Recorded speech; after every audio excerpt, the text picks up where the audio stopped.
Prime Minister of the Islamic Republic of Pakistan. I request protocol to escort His Excellency. I have great pleasure in welcoming His Excellency Anwaar Kakar, Prime Minister of the Islamic Republic of Pakistan. I invite him to address the Assembly.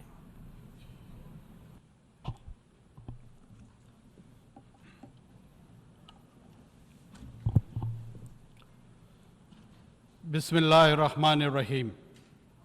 Mr. President, Excellencies, Head of State, Government and delegations, ladies and gentlemen, on behalf of the government and people of Pakistan, I convey to you, Mr. President, our warm congratulations on your elections to guide the work of this historic session of the UN General Assembly. I'm confident that your vast diplomatic experience and the sunny disposition of your beautiful island country will enable you to steer this assembly to a most successful conclusion. Mr. President, we are meeting at a tense and pivotal moment in modern history. Conflicts rage in Ukraine and in 50 other places around the world. Tensions between the global powers have continued to escalate. We see the rise of new and old military and political blocs. Geopolitics is resurging when geoeconomics should have primacy in the world. The world cannot afford Cold War 2.0. There are far greater challenges confronting humankind which demand global cooperation and collective action. The world's economic prospects also appear gloomy. Global growth is slow. High interest rates could trigger a recession. A succession of exogenous shocks, COVID, conflict, and climate change have devastated the economies of many developing countries. Many countries of the global south have barely managed to stave off defaults.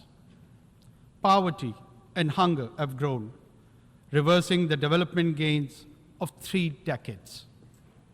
At yesterday's SDG summit, far-reaching commitments were made to implement the Sustainable Development Goals. We must ensure implementation of the SDG stimulus, the rechanneling of unused special drawing rights for development banks, and the resolution of the debt problems of the 59 countries in debt distress. Pakistan also looks forward to the fulfillment of the climate change commitments made at COP28 by the developed world to provide over $100 billion in annual climate finance, allocate at least half of such finance for adaptation in developing countries, operationalize the fund and funding arrangements for loss and damage, and accelerate their carbon emission. Mitigation targets to keep alive, the goal of restricting global warming to 1.5 degrees centigrade. Attempts to selectively provide these funds on the basis of geopolitical considerations should be resisted. Mr. President, Pakistan's triple food, fuel, and finance challenge is a prime illustration of the impacts of COVID, conflicts, and climate on developing countries. Pakistan is one of the worst affected countries from the impacts of climate change. The epic floods of last summer submerged a third of our country, killed 1,700, and displaced over 8 million people, destroyed vital infrastructure, and caused over $30 billion in damage to Pakistan's economy. Pakistan is gratified by the commitment of over $10.5 billion for Pakistan's comprehensive plan for recovery, rehabilitation, and reconstruction with resilience. The 4RF plan at the Geneva conference last January. Specific projects are being submitted to ensure timely funding and execution of the 4RF plan. I hope our development partners will accord priority to allocation of funds for our resilient recovery plan, which has been costed at $13 billion.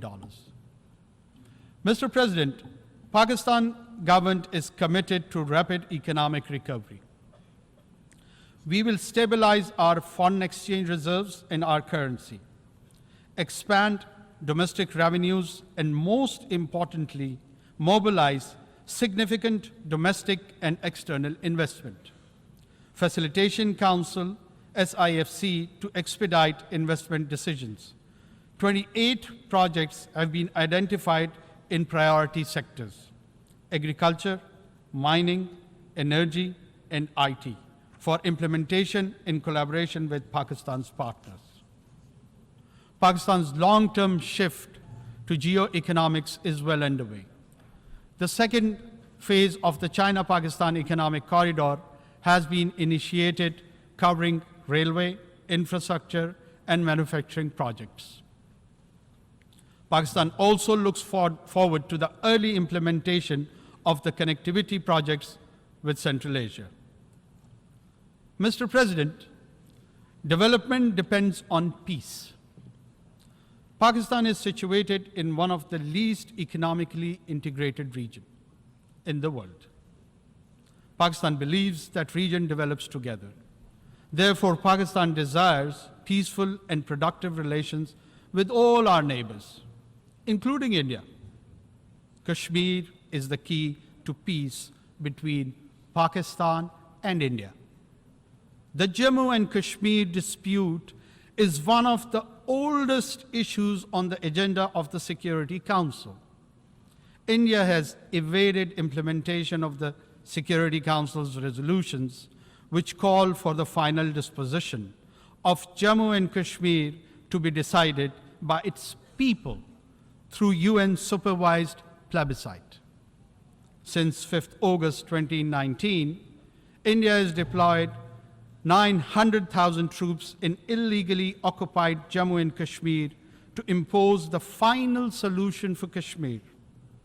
To this end, India has imposed extended lockdowns and curfews, jailed all genuine Kashmiri leaders, violently suppressed peaceful protests, resorted to extrajudicial killings of innocent Kashmiris in fake encounters, and so-called cordon and search operations, and imposed collective punishments destroying entire villages.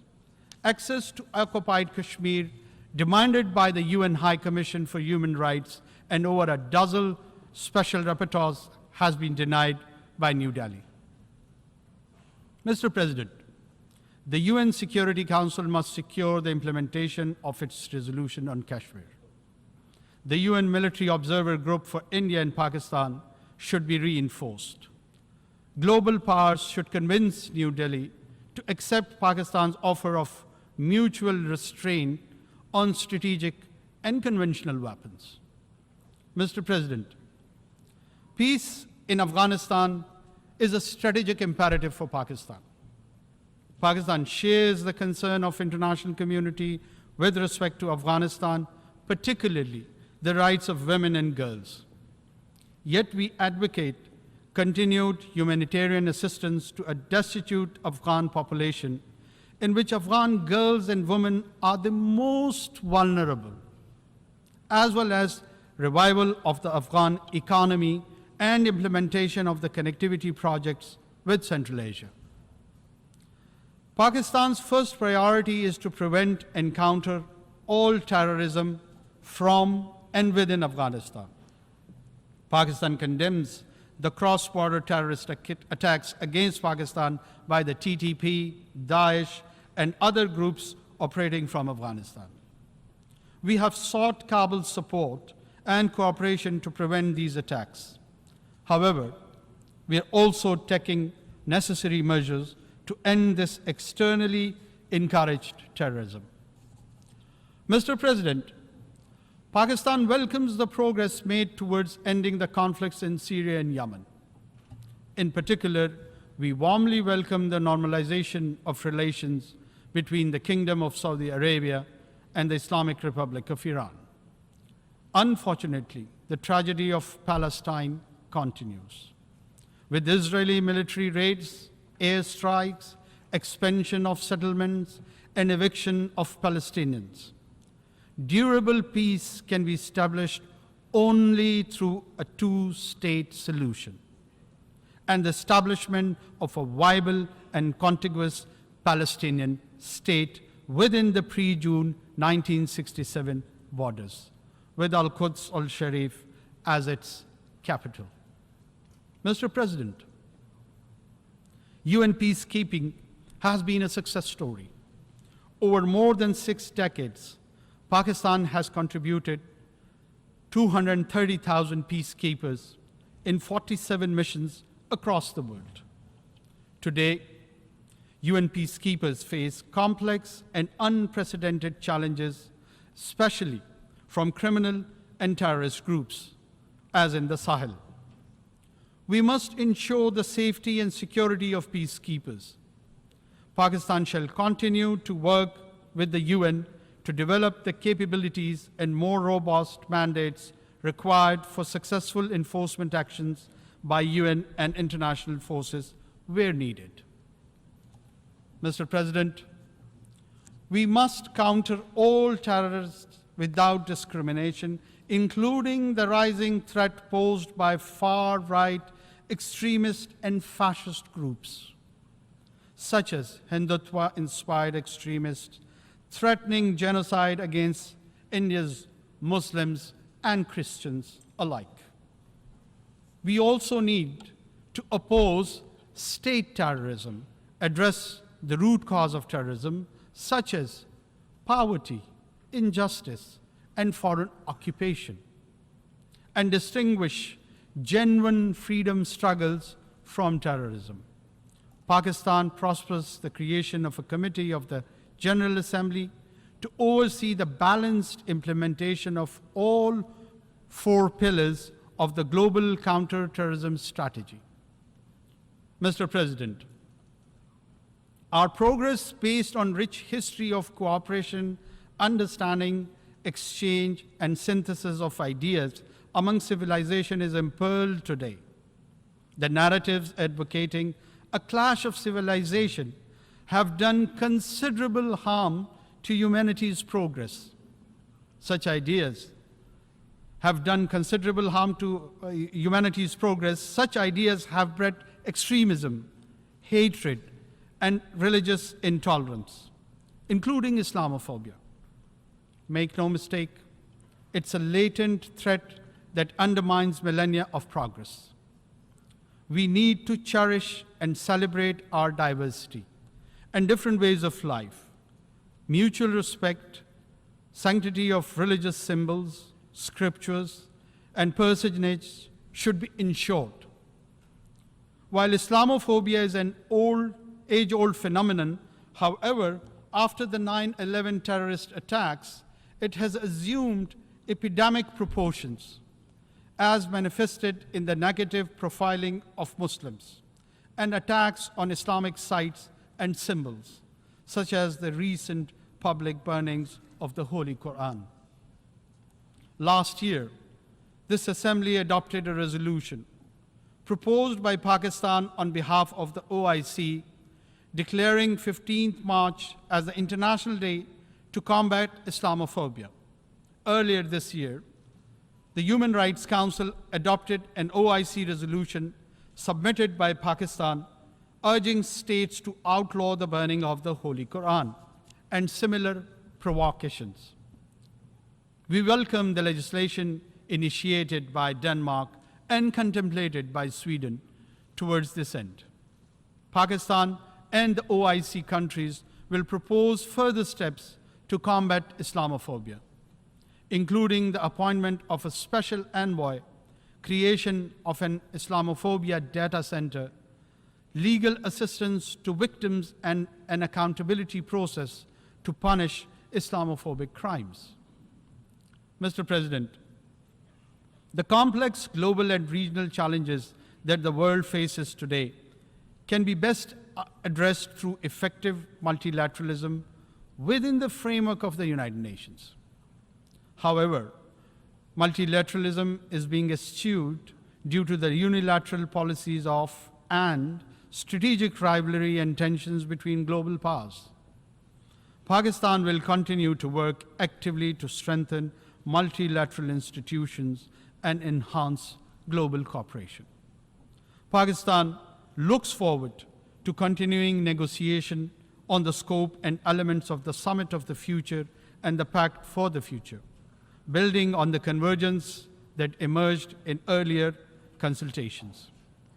The summit's preparatory process must not disrupt existing negotiating processes, such as the intergovernmental negotiations on the reform of the Security Council. Mr. President, Pakistan does not believe in elitism. With the Committee of Nations, the UN Charter principles of equality and sovereignty must be preserved in the interest of global peace and prosperity. Pakistan believes that additional permanent members to the Security Council will further erode its credibility and legitimacy. The widest possible agreement can be best achieved on the basis of the Uniting for Consensus Group's proposal for expansion of the Council only in the non-permanent category, with provision for a limited number of long-term seats. Mr. President, Pakistan believes that to build, preserve, and promote peace and prosperity today and in the future, it is vital to reduce great power rivalry and tensions, ensure strict adherence to the UN Charter, consistently implement Security Council resolutions, eliminate the root cause of conflicts, and respect the principles of non-use of force, self-determination, sovereignty, and territorial integrity, non-interference in the internal affairs of the states, and peaceful coexistence. Pakistan will work diligently and actively with all member states to realize these vital elements of a new, equitable, and peaceful world order. I thank you. On behalf of the Assembly, I wish to thank the Prime Minister of the Islamic Republic of Pakistan for the statement just made, and I request protocol to escort His Excellency.